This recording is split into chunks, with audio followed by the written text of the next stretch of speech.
when I was in high school, my girlfriend and I were walking to a party one evening. It was Friday night, nice night, and it's just after dark, and we're walking across the street. This car runs a stop sign, hits us both, dead center in the grill. He hit me. I hit her because I was trying to throw her out of the way. I hit her. She went way out in the intersection. And I had some friends behind the car that hit me. So they told me they saw what was happening. When I hit her, she went out in the middle of the intersection. I went straight up in the air, did a somersault, and came down and landed on the ground, on my face. Luckily, God, I put my hands up just in time before I would have crushed my face on the roadway. But my friends, a lot of people were there, my friends. One of my teachers called my parents to let them know that I got hit by a car.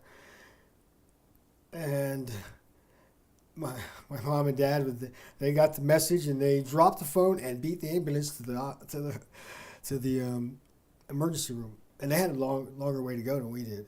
But it was very strange because I looked up, and when I was laying on the ground, I could see that if he hadn't have stopped the car, he would have run me right over, right across my stomach.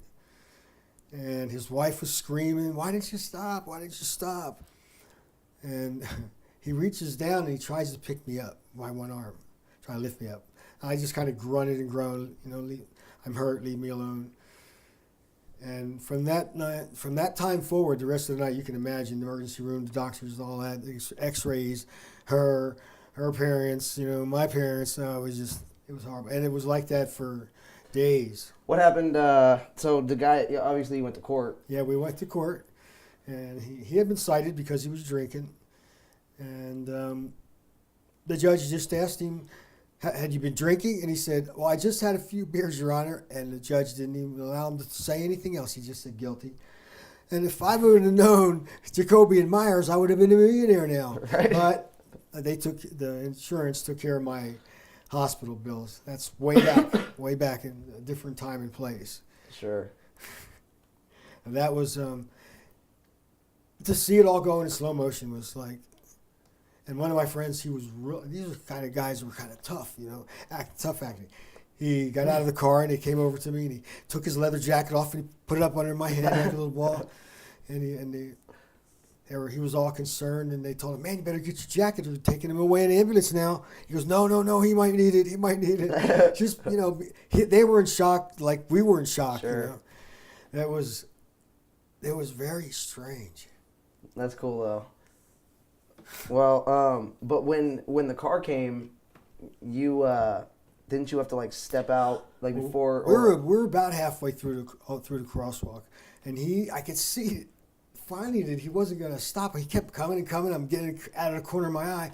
Finally, I took one big leaping step and pulled and threw my girlfriend as hard as I could, but he hit me she came right upside to me. So that's why I went up and she went out. And she just got bruised up real bad and black and blue and all that. I wasn't walking for a few days, but it was just because of the blunt force trauma. Nothing was broke? No bones at all were broken. But they told me then that I would be having trouble with my hips and my back later on in life with arthritis and things like that. And I am. It's just the way. That's the way you beat your body up as you go along through life. What else can you do? You gotta, you can't. You're not supposed to go to your grave looking all calm and everything looks great. You're supposed to come sliding in sideways, all dirty and everything, and hollering out, "Woo! What a ride!"